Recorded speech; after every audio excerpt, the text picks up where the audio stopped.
A person probing the universe he lives in will encounter 250 billion galaxies, each the home of about 300 billion stars. Every one of these magnificent systems operates in accordance with specific laws and in a particular order. There is a plan, a design, and a balance in every part of the universe.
Demonstrate that this planet is specifically designed for life.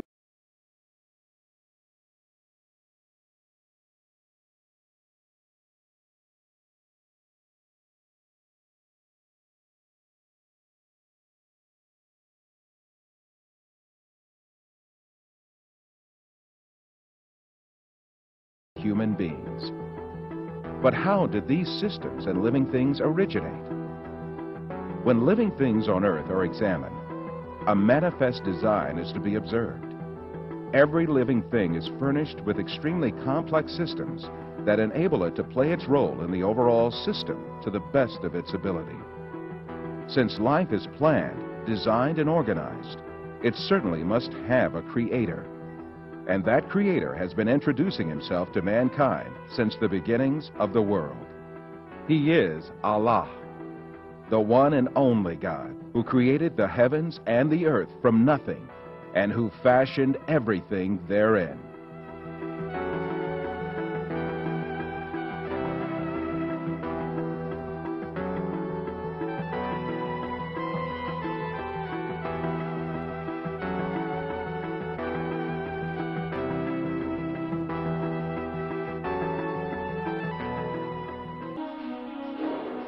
The theory of evolution that was advanced in the 19th century denies this evident fact of creation.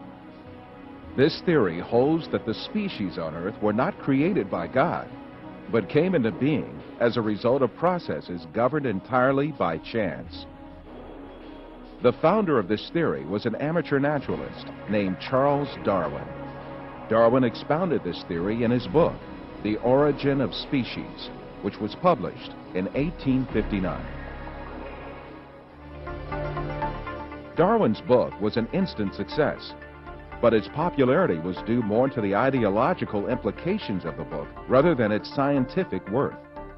Darwin's ideas provided considerable support for the materialistic philosophy which denied the existence of God.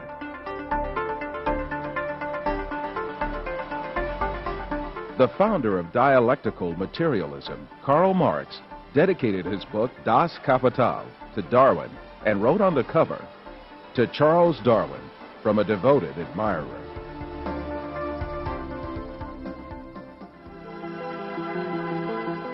Darwin's theory argued that all species descended from a common ancestor by means of little cumulative changes in long periods of time. Darwin could advance no sound evidence to prove this claim. Indeed, he was himself aware of the great many facts that invalidated his theory. He admitted these in his book in a chapter entitled Difficulties on Theory. Darwin's hope was that these difficulties would be overcome by new scientific discoveries. But in fact, advances in science would refute Darwin's claims one by one.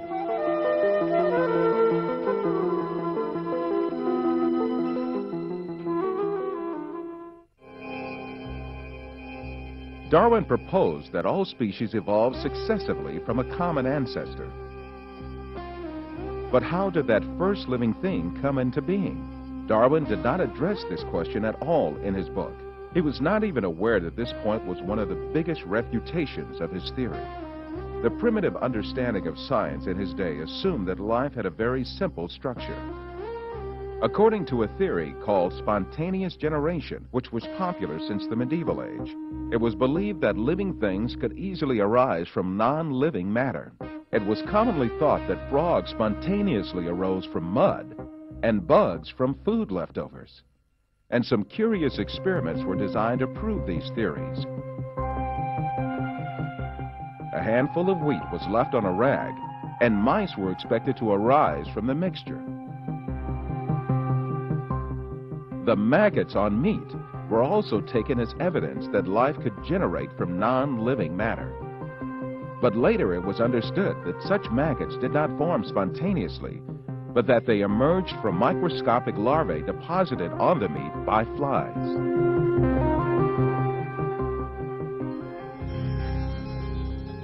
And in Darwin's time, the belief that microbes could emanate easily from non-living materials was very common.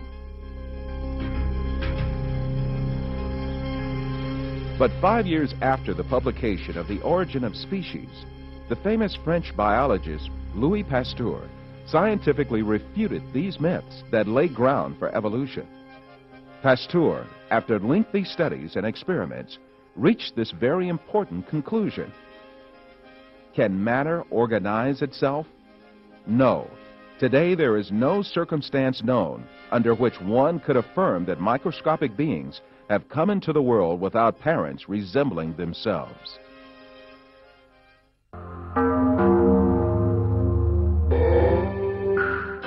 The first evolutionist to take up the issue of the origin of life in the 20th century was the Russian biologist Alexander Oparin. His aim was to explain how the first living cell, the alleged common ancestor of all living beings according to the theory of evolution, could emerge.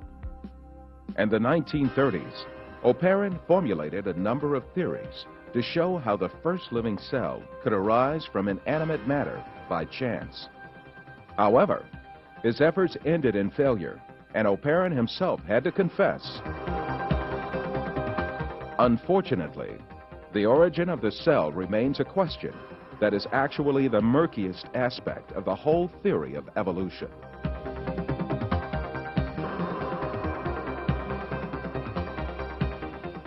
Evolutionists that followed Oparin conducted experiments to find an evolutionist explanation to the origin of life. The most famous of these experiments was conducted by the American chemist Stanley Miller in 1953. Miller obtained a few simple organic molecules by triggering a reaction among gases that he claimed would have been present in the primitive Earth atmosphere. At the time, this experiment was regarded as a scientific proof for evolution. It turned out to be no such thing at all. Later discoveries showed that the gases used in the experiment were very different from the gases that had been present in the early atmosphere of the world.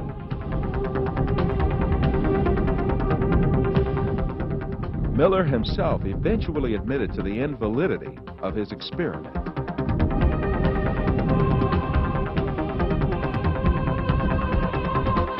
Every evolutionist attempt in the 20th century to account for the origin of life has ended in failure. Jeffrey Beta, a professor of geochemistry and a leading advocate of the theory of evolution, confesses this fact in the February 1998 issue of Earth, one of the leading periodicals of evolutionist literature. Today, as we leave the 20th century, we still face the biggest unsolved problem that we had when we entered the 20th century. How did life originate on Earth?